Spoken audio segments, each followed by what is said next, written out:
नमस्कार दोस्तों, उषा की आवाज चैनल में आप सभी का स्वागत है। हमारी आज की कहानी है अंतिम सत्य। कई 100 साल पहले की कहानी है। एक गांव में रामानंद नाम का एक बड़ा ही विद्वान ब्राह्मण रहा करता था। रामानंद बचपन से ही ब्रह्मचारी था, इसलिए उसका परिवार के नाम पर कोई नहीं था।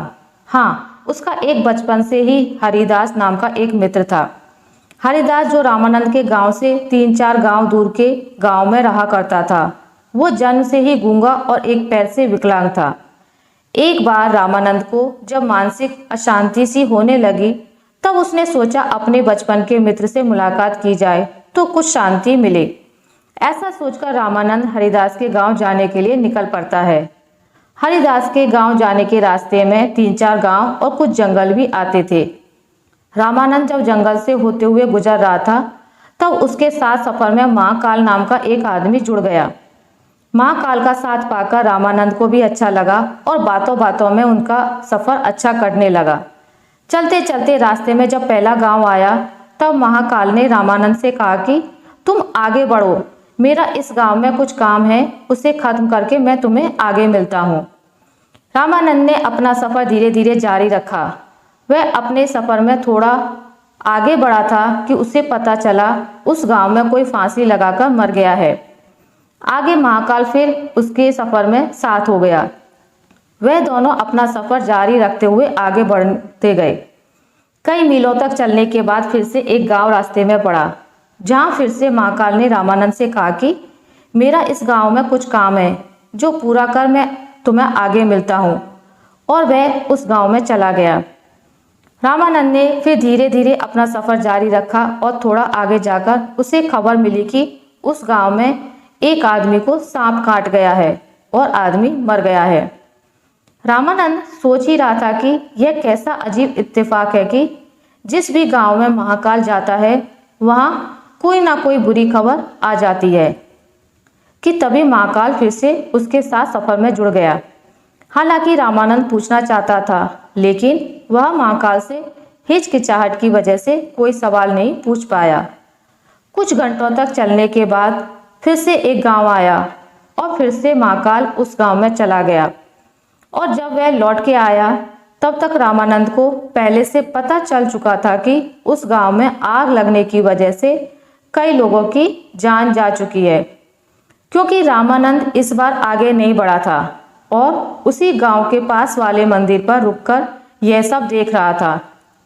जब महाकाल रामानंद के पास वापस आया, तो इस बार रामानंद से रहा नहीं गया।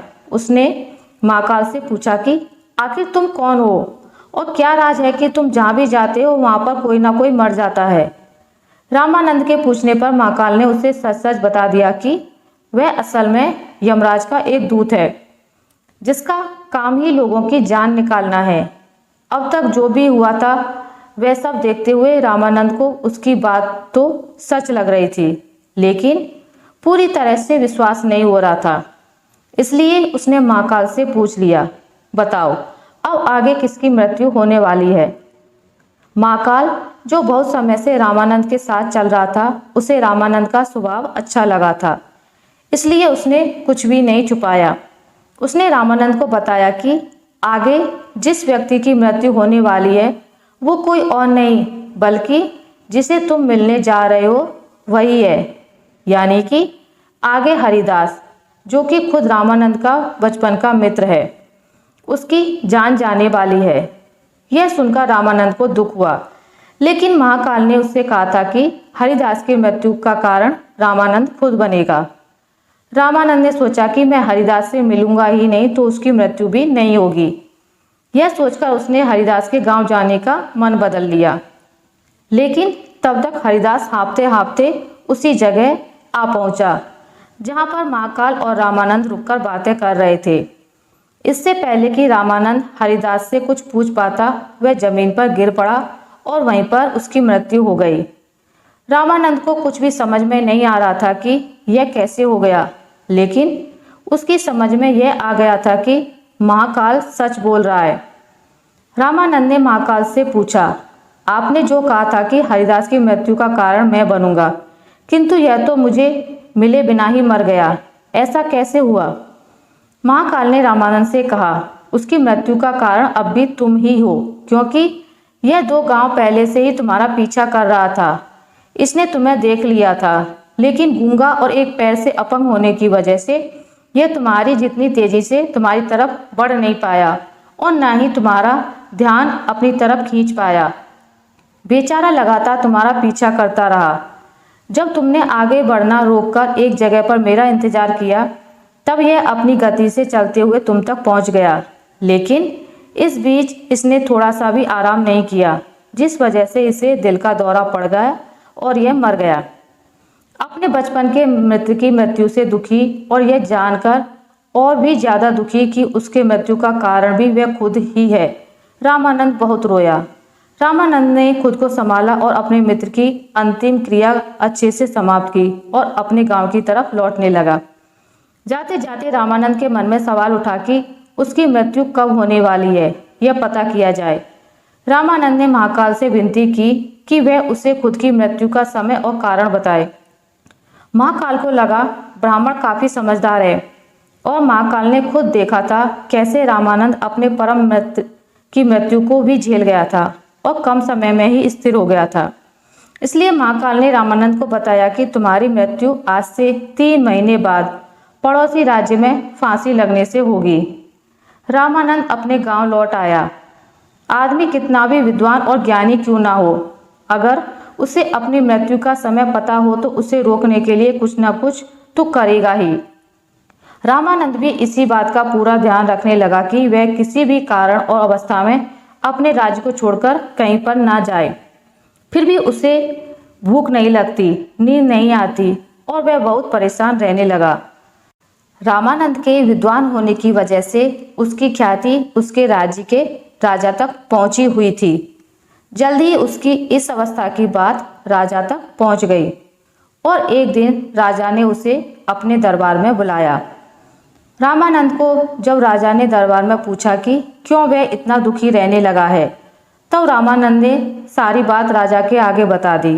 राजा समेत सभी दरबारियों को इस बात से काफी आश्चर्य हुआ, क्योंकि सब लोग जानते थे कि रामानंद कभी झूठ नहीं बोलता है। इसलिए सभी ने विचार विमर्श करके रामानंद को राजा के महल में ही सुरक्षित स्थान पर रखने का फैसला किया। राजा ने अपने ही महल में रामानंद को रहने के लिए एक बहुत आलीशान कमरा दिया।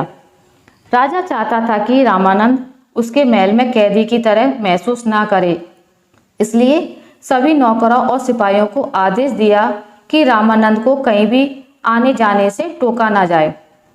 राजा के महल में रामानंद अब अपने आप को थोड़ा सा सुरक्षित महसूस करने लगा, लेकिन कभी भी वह रात को गहरी नींद नहीं सो पाता।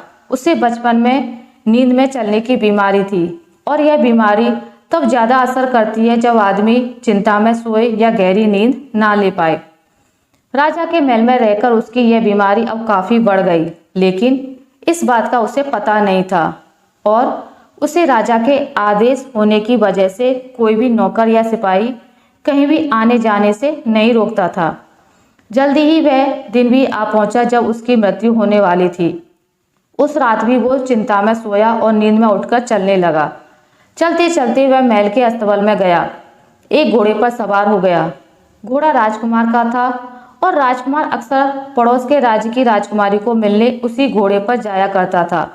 जैसे ही रामानंद उस घोड़े पर सवार हुआ, घोड़े ने उसे राजकुमार समझकर दूसरे राज्य में जाने के लिए दौड़ लगा दी और कुछ ही समय में दूसरे राज्य के महल में जाकर रुका। रामानंद घोड़े से उतरकर उसे अपने राज्य के राजा का महल समझकर महल के अंदर घुस गया और वहां पर नींद में चलते चलते रानी के शयन कक्ष में जाकर सो गया। सुबह जब रानी उठी तो एक पराये पुरुष को अपने कक्ष में सोते हुए देख बहुत डर गई और तुरंत राजा को बुलाया। ये नज़ारा देख राजा को बहुत गुस्सा आया। राजा ने तुरंत दरबार बुलाया। वहां पर रामानंद को हाजिर किया गया और उसे फांसी पर लटकाने की सजा सुनाई गई। रामानंद ने राजा से अपने निर्दोष होने की सफाई देते हुए कहा, महाराज, मुझे नहीं पता कि मैं कैसे आपके महल में आ गया। आप ही सोचिए कि किसी की भी इतनी हिम्मत हो सकती है कि आपके राज्य में आकर आपकी ही रानी के बगल में सो जाए और उसके साथ घटी 3 महीने पहले की घटना और महाकाल के बारे में सारी सच्चाई बता दी। राजा को भी रामानंद की बात में कुछ तर्क लगा, इसलिए राजा ने अपने पड़ोसी राज्य से रामानंद की कई बातों की पुष्टि करवाई। तब उसे पता चला कि वह पिछले कई दिनों से पड़ोसी राजा के राज्य में मेहमान की तरह रह रहा था। राजा ने फिर से दरबार बुलाया और अपनी दी गई सजा पर विचार विमर्श करने के लिए कहा। सभी चाहते थे कि रामानंद को सजा नहीं होनी चाहिए, लेकिन सब ये भी चाहते थे कि राजा की कही हुई बात का मान भी रखा जाए। काफी सोच विचार करने के बाद सब इस बात पर सहमत हुए कि एक कच्ची सूत की डोरी से रामानंद को फांसी दी जाए, जिससे वह रस्सी टूट जाएगी, रामानंद की मृत्यु भी नहीं होगी और राजा की भी बात रह जाएगी। यह फैसला सुनकर रामानंद भी खुश हुआ और खुशी खुशी सूत की डोरी से फांसी लगाने के लिए राजी हो गया। रामानंद को सूत की डोरी से फांसी लगाई गई। वह डोरी रामानंद का वजन नहीं संभाल पाई और टूट गई, लेकिन टूटने से पहले पतली होने के कारण डोरी से रामानंद की गले की एक नस कट गई और काफी खून बहने की वजह से रामानंद की वहीं पर मौत हो गई। इसलिए कहते हैं कि मृत्यु अटल है, लेकिन मृत्यु से पहले के जीवन को हम अपनी मृत्यु के बारे में सोच सोचकर व्यर्थ नहीं कर सकते। एक दिन तो सबको मरना है, लेकिन मरने से पहले जितना जी सके हमें जी लेना चाहिए। इस कहानी से सबसे गहरी बात तो हमें सीखने को मिलती है, वो ये है कि हमें ना भूतकाल में ना भविष्यकाल में, बल्कि हमें वर्तमान काल में जीना चाहिए। आशा करती हूँ आपको मेरी आज की कहानी अच्छी लगी होगी। अगर आपको मेरी ये कहानी अच्छी लगी है तो इसे लाइक करें, ज़्यादा से ज़्यादा शेयर करें, और अगर आप मेरे चैनल पर नए हैं तो इसे सब्सक्राइब करना ना भूलें। मिलते हैं एक नई कहानी के साथ, तब तक के लिए नमस्कार।